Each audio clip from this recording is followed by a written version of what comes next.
Hello guys, welcome to দিদি রান্নাঘর channel. আমি নিয়ে নিয়েছি 100 গ্রাম মুসুর ডাল। তো এই মুসুর ডাল কিভাবে রান্না করলে খেতে হবে সবচেয়ে বেশি টেস্টি, সেটাই আমি আজ দেখাবো। মুসুর ডাল রান্না করার জন্য আমি নিয়ে নিয়েছি একটা প্রেসার কুকার। আমি আজ ডালটা প্রেসার কুকারেই রান্না করব। আপনারা চাইলে যে কোনো কড়াই বা হাঁড়িতেও রান্না করতে পারেন, কিন্তু আমি আজ দেখাবো কিভাবে প্রেসার কুকারে মুসুর ডাল রান্না করলে খেতে হয় সবচেয়ে টেস্টি। আমি আজ বলবো না কাউকে যে আমার চ্যানেলটি সাবস্ক্রাইব করুন বা লাইক করুন, শুধু একটাই রিকোয়েস্ট করব, রেসিপিটি ফলো করে অবশ্যই বাড়িতে ট্রাই করুন। ট্রাই করে খেয়ে দেখুন, খেতে ভালো লাগলে আপনারা নিজের থেকেই চ্যানেলটি সাবস্ক্রাইব করে নতুন নতুন রেসিপি পেতে উৎসাহিত করবেন। তো আর বেশি কথা না বাড়িয়ে চলুন দেখে নেওয়া যাক কিভাবে আমি এই মুসুর ডালটা প্রেসার কুকারে রান্না করছি। মুসুর ডালটা 2-3 বার জল পাল্টে পাল্টে ধুয়ে নেব। ডালটা ধুয়ে নেওয়া হয়ে গেছে, তো ডালটা এবার প্রেসার কুকারে নিয়ে নিচ্ছি। 1 লিটার পরিমাণ জল দিয়ে দিচ্ছি। একটা পেঁয়াজ ছুলে ধুয়ে কুচি কুচি করে নিয়েছি।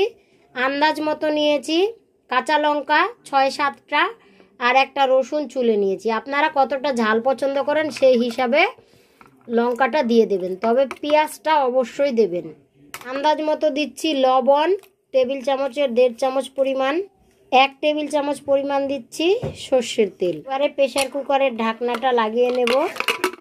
আজ আমি রান্নাটা গ্যাসের ওভেনেই করব, তাই ওভেনের উপর প্রেসার কুকারটা বসিয়ে ওভেনটা জ্বালিয়ে নিচ্ছি।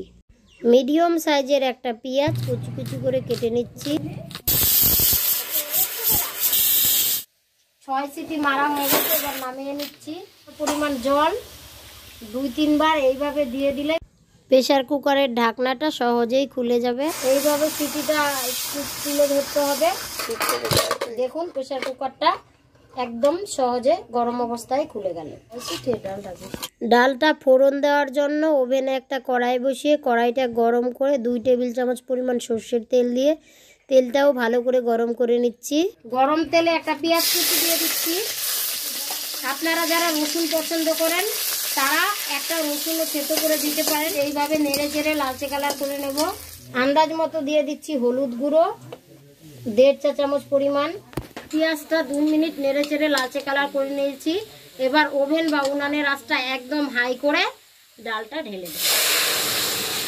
ফোড়নটা দেওয়ার পরে আন্দাজ মতো যতটা পাতলা বা ভারী করতে চান সেই হিসাবে জল দিয়ে নেবেন। আমি আরও এরকম একটা কাপের 1 কাপ পরিমাণ জল দিয়ে ডালটাকে পাতলা করে নিচ্ছি। আবার চাইলে ওরকম ঘনও রাখতে পারেন। এবার 5 থেকে 7 মিনিট হাই আঁচে কুক করে নিলেই রান্নাটা একদম কমপ্লিট হয়ে যাবে। যারা নতুন রাঁধুনি, নামানোর আগে অবশ্যই লবণটা টেস্ট করে দেখে নেবেন। প্রথমে অল্প পরিমাণে লবণ দিয়ে তারপরে টেস্ট করে আন্দাজ অনুযায়ী লবণ দিয়ে নেবেন। তো মুসুর ডাল রান্না করা আমার হয়ে গেল। এখন ডালটা নামিয়ে নিচ্ছি। তো এই ছিল মুসুর ডাল রান্নার রেসিপি, আর এই ডালটা খেতে খুবই ভালো লাগে। তো অবশ্যই রেসিপিটি ফলো করে বাড়িতে ট্রাই করুন। আজকের মতো এই পর্যন্ত। এরপরে ফিরে আসবো অন্য কোনো নতুন রেসিপি নিয়ে। ততক্ষণ সকলেই ভালো থাকুন, সুস্থ থাকুন।